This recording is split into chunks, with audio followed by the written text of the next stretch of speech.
A minha apresentação será sobre atividade física neste painel de bem-estar e esclerose múltipla.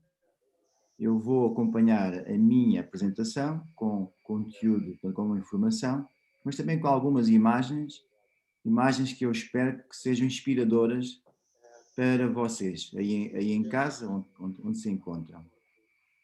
Muitos de vocês provavelmente não serão tão ativos como todos desejaríamos, portanto, espero poder estimulá-los a que o possam fazer no futuro.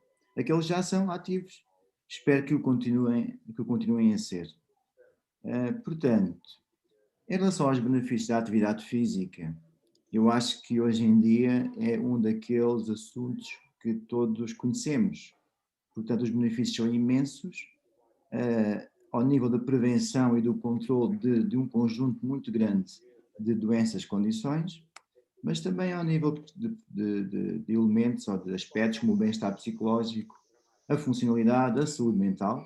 Hoje em dia fala-se muito na relação da atividade física e do exercício com a saúde mental, com o próprio funcionamento cognitivo, com a cognição, por exemplo, a atenção, por exemplo, o planeamento, mas também a percepção de competência e, muito importante, esta questão da energia, resistência à fadiga, vitalidade, ainda por cima porque estou a falar para um público em que muitas pessoas serão, portanto, pessoas com esclerose múltipla. Obviamente, então, a atividade física melhora a qualidade de vida, como está lá em cima, e tem qualidades terapêuticas excepcionais. Eu queria deixar desde logo esta mensagem, que estas qualidades terapêuticas excepcionais e esta capacidade de melhoria da qualidade de vida aplica-se, obviamente, também a pessoas com esclerose múltipla. Ora, aqui está um senhor com um peso na mão, treino de força, força muscular é uma das componentes da aptidão física muito importantes para nos mantermos saudáveis, nos mantermos aptos. Ora, vou lançar agora um conjunto de questões e vocês pensam que saberão a resposta. Tenho uma pequena brincadeira porque eu acho que não vou acrescentar grande coisa, mas é uma forma depois de nós chegarmos a alguns conteúdos que eu acho mais importantes. Então, eu coloco esta pergunta. No geral, as pessoas com esclerose múltipla são suficientemente ativas? Bom, eu penso que a maior parte de vocês tem a resposta debaixo da língua. E a resposta, infelizmente, é que não. Na verdade, não são. Deixem-me dizer-vos que os estudos que eu estive a rever apontam para valores na ordem dos 20%. Portanto, 20% das pessoas com esclerose múltipla são suficientemente ativas. Bom, podemos dizer então que 80% não o são, não é? Há boas exceções, felizmente que existem, mas nós queremos que isto seja menos feito por exceções e seja algo mais de padrão, não é? Ora, aqui está um diapositivo com um treino de flexibilidade, usando aqui algumas bandas, podemos trabalhar a flexibilidade. Ao trabalhar a flexibilidade, caríssimos e caríssimas, nós estamos a melhorar a mobilidade e a nossa própria funcionalidade. É isso que nós também queremos, obviamente. No geral, as pessoas com esclerose múltipla têm boa aptidão física. Bom, decorrente daquela questão que foi colocada anteriormente, bom, vocês também terão debaixo da língua, a resposta é não. Embora, mais uma vez, existam boas exceções. Que exceções são essas? Especialmente aquelas que são mais ativas. Uma das coisas boas da atividade física e do exercício é que existem muitas formas. Há muitas formas de exercício. E o que nós temos que fazer muitas vezes é procurar aquelas formas com as quais mais nos identificamos, com as quais nos sentimos mais confortáveis. E já agora dizer-vos que essas formas também são elas próprias adaptáveis.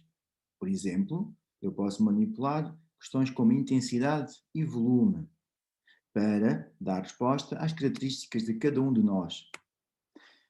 Então, a atividade física é contraindicada em pessoas com esclerose múltipla? A resposta é claramente um não. É claramente um não.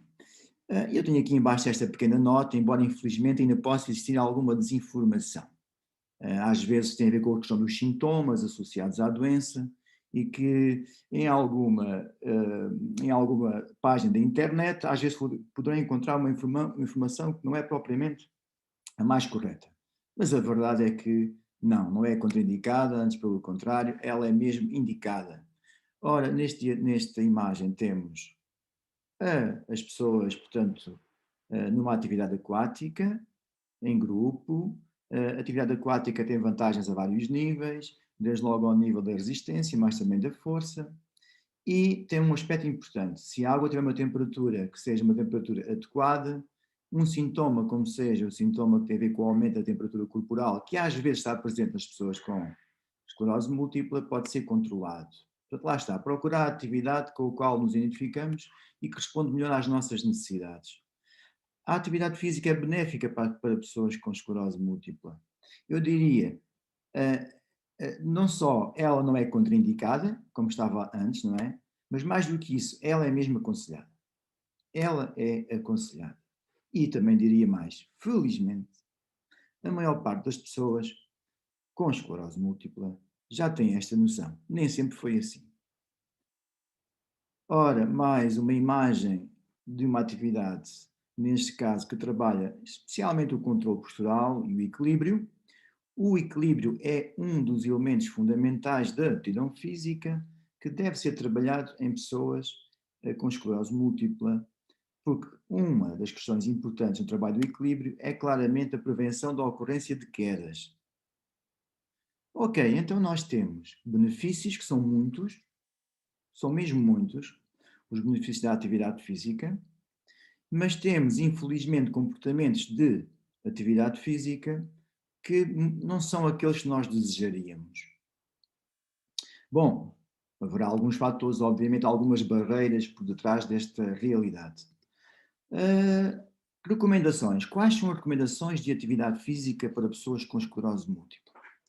Há recomendações para a população em geral, também há recomendações específicas para pessoas com esclerose múltipla, e essas recomendações, neste caso em particular, que eu vos trago aqui, são da Sociedade Canadiana para a Esclerose Múltipla, e esta sociedade canadiana são frequentemente citadas para quem trabalha nesta área. Estas recomendações não são extraordinárias, vamos ver, não é preciso ser atleta olímpico, nem atleta paralímpico, para cumprir com estas recomendações. Estamos a falar do quê? 30 minutos de atividade física aeróbica moderada, 2 vezes por semana, exercícios de força muscular para os principais grupos musculares, membros inferiores, tronco, membros superiores, também 2 vezes por semana. Obviamente, se fizermos mais do que isto, não vem nenhum mal ao mundo, antes pelo contrário. Mas este pode ser um objetivo para alguns de vocês que ainda não são suficientemente ativos. Agora, de uma forma um pouco mais detalhada, dar-vos aqui um pouco mais informação. A atividade aeróbica, portanto, deve ser feita durante 30 minutos. Se ultrapassarmos, tudo bem, mas um dos aspectos essenciais no exercício é que nós podemos, como eu dizia há pouco, manipular. Manipular o que é, neste caso, a quantidade. Podemos começar com poucos minutos e ir gradualmente adicionando tempo até chegar aos 30 minutos, que não têm que ser seguidos. Podemos ter blocos de 10 minutos, por exemplo, até prefazer, ou menos, até prefazer os tais 30 minutos. É outra estratégia que eu acho interessante. Intensidade moderada. E alguns perguntam aí em casa, se é que estão em casa, eu penso que a maior parte será em casa. Então o que é isto do moderado? Imagine uma escala de 1 a 10, em que 1 é não existe qualquer tipo de esforço, é o mínimo possível, e 10 é o esforço máximo. Então, o moderado é uma escala de 5 a 6. Obviamente que acarreta um aumento da frequência cardíaca, isso é positivo. Uma outra forma de olhar para isto é dizer que a uma intensidade moderada é possível falar, mas não cantar. Porque isto significa que houve alteração na ventilação e eu não consigo cantar. A alteração da ventilação tem a ver com o esforço moderado que eu estou a realizar. Opções são variadas, estas são apenas algumas delas. Treino de força. 10 a 15 repetições por exercício, inicialmente, e aumentado depois para 2 séries de 10 a 15 repetições. Usar uma resistência que permita terminar as últimas 10 a 15 repetições, em segurança, mas sentindo algum esforço. No pain, no gain. Temos de ter aqui algum esforço para tirarmos ganhos também para a nossa aptidão física, para a nossa saúde. Obviamente, de uma forma progressiva. Aqui são algumas opções para trabalhar a força. Ali os exercícios calisténicos, vocês conhecem com certeza, até dos vossos tempos de escola, não é? Os famosos abdominais, flexões, extensões de braços, mas há muitos outros. Por exemplo, levantar e sentar de uma cadeira são exercícios calisténicos, porque usam apenas o corpo, apenas fazem uso do corpo. Não temos material extra, por assim dizer. Ok, então, quais são as mensagens para quem vai iniciar? Obviamente, ter um suporte profissional, isso é importante. Se é uma pessoa inativa ou muito pouco ativa, começar devagarinho, começar com pouca carga e depois gradualmente ir construindo o seu programa. Isto é algo que é perfeitamente fazível para todos nós, independentemente até do nosso nível funcional. Isso é importante de destacar, está bem? Há sempre alguma atividade física que é compatível com o nosso nível funcional. Isto é muito importante passar.